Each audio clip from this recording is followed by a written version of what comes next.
नमस्कार बच्चों, आज हम आपको मलेरिया परजीवी का जीवन चक्र के बारे में बताने जा रहे हैं। बहुत ही आसान शब्दों में आपको मलेरिया परजीवी के बारे में बताने जा रहे हैं। ये 12th में बोर्ड में काफी बार पूछा जा चुका है। मलेरिया परजीवी काफी बच्चों को टफ भी लगता है, उनको समझ में भी नहीं आता है कि कैसे करें। हम आपको बहुत ही आसान तरीके से बताने जा रहे हैं मलेरिया परजीवी क्या है और ये कैसे फैलता है। देखिए, मलेरिया परजीवी जो है ये एक प्लाज्मोडियम से फैलता है। प्लाज्मोडियम एक प्रोटोजोआ होता है, ये कोई वायरस या फंजाई नहीं होता है, ये प्रोटोजोआ होता है मलेरिया परजीवी। और ये 3 टाइप से होता है, प्लाज्मोडियम वाइवैक्स, प्लाज्मोडियम मलेरी और प्लाज्मोडियम फैल्सीफेरा। सबसे खतरनाक जो होता है प्लाज्मोडियम फैल्सीफेरा होता है, ठीक है। और ये इसका जो है जीवन चक्र 2 बॉडी में कंप्लीट होता है। प्राइमरी होस्ट मतलब प्राथमिक जिसका पोषण होता है वो मच्छर होता है। सेकेंडरी होस्ट हिंदी में इसको कहेंगे द्वितीय पोषण, इसका मनुष्य होता है। मच्छर में लैंगिक जनन होगा और मनुष्य में अलैंगिक जनन होगा। मच्छर में अमाशय में प्रोसेस होता है और मनुष्य के लीवर में प्रोसेस होता है, जिसको हम यकृत भी कहते हैं, ठीक है। ये मच्छर एक वाहक होता है, मलेरिया का वाहक होता है, ये फैलता है प्लाज्मोडियम से। अब हम आपको इसकी साइकिल के बारे में बताने जा रहे हैं। देखिए, जैसे किसी मच्छर ने आपको काट लिया जिसकी बॉडी में पहले से प्लाज्मोडियम है, जब मच्छर आपको काटेगा तो ये सीधे यकृत में जाएगा और यकृत पे अटैक करेगा। यकृत में कई सारी साइकिल चलेंगी, मतलब जैसे यकृत में पहली साइकिल होगी टोफोजॉइट अवस्था, फिर साइरोजॉइट अवस्था, थर्ड इसकी होगी मीरोजॉइट। मीरोजॉइट में आने के बाद जो लीवर की एपेटिक्स सेल होती है, एपेटिक्स कोशिकाएं, वो फट जाती हैं। तो उसमें कुछ बड़े मीरोजॉइट्स होते हैं, कुछ छोटे मीरोजॉइट्स होते हैं। तो जो ये बड़े वाले मीरोजॉइट्स होंगे तो ये आरबीसी में चले जाएंगे, लेकिन जो छोटे वाले मीरोजॉइट होंगे वो वापस से यकृत में चक्र चलाएंगे, साइक्लिंग करेंगे, क्योंकि मलेरिया एक दिन में ठीक होने वाली बीमारी नहीं है। तो इसमें क्या होता है, सर दर्द होता है, ठंड लग के बुखार आता है, काफी प्यास लगती है और बहुत तेजी से बुखार आता है। जो मलेरिया फैल्सीफेरा होता है ये घातक होता है, इससे मनुष्य की जान भी जा सकती है। जब ये फैल्सीफेरा हो गया, प्लाज्मोडियम फैल्सीफेरा सबसे घातक होता है, घातक होता है, ठीक है।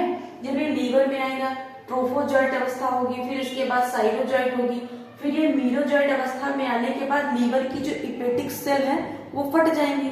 इसमें से जो ये छोटे मीरोजॉइट हैं ये आरबीसी में आ जाएंगे और बड़े वाले जो मीरोजॉइट्स होंगे ये वापस से आपके यकृत में साइक्लिंग करेंगे।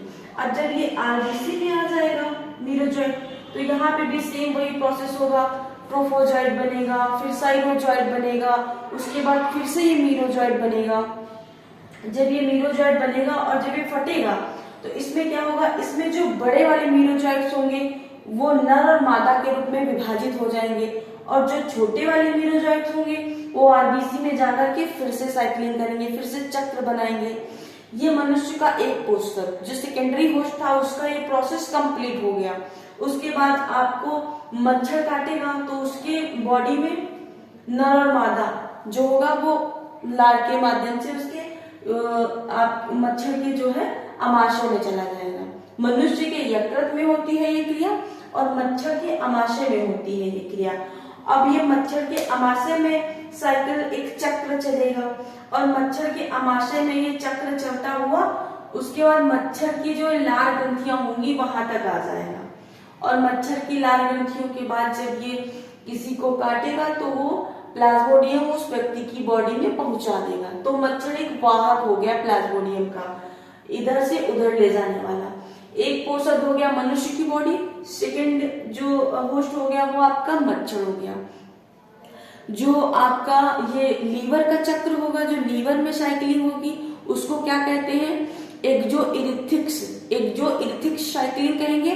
और जो ये आरबीसी में चक्र चलेगा इसको इरिथोसाइटिक साइकिल कहेंगे, ठीक है।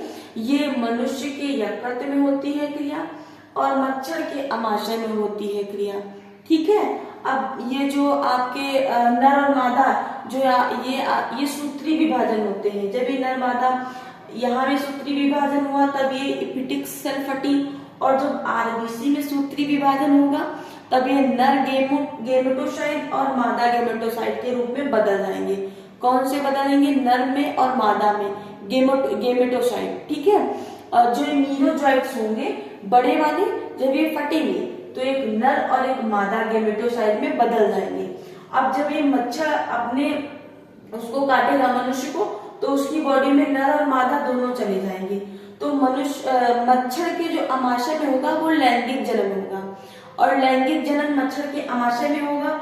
आमाशय की दीवार से होता हुआ ये मच्छर की लाल ग्रंथि तक प्रवेश कर जाता है, ठीक है।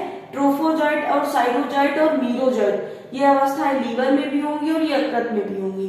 सबसे खतरनाक जो आपका मलेरिया होगा प्लाज्मोडियम फैल्सीफेरा होता है।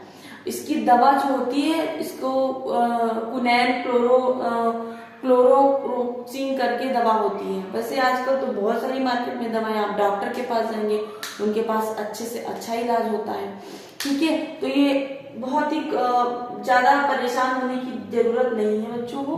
बहुत आराम से आप थोड़ा सा दिमाग पे जोर डाल के पढ़ेंगे तो आप मलेरिया परजीवी का जीवन चक्र बहुत ही आसान तरीके से पढ़ पाएंगे, ठीक है। बहुत ज्यादा घबराने की जरूरत नहीं है। और ये मलेरिया होता किससे है? मादा एनाफिलीज मच्छर से। मलेरिया जो है प्लाज्मोडियम, ये काहे से फैलेगा? मलेरिया मादा एनाफिलीज से। काहे से फैलेगा? मादा एनाफिलीज।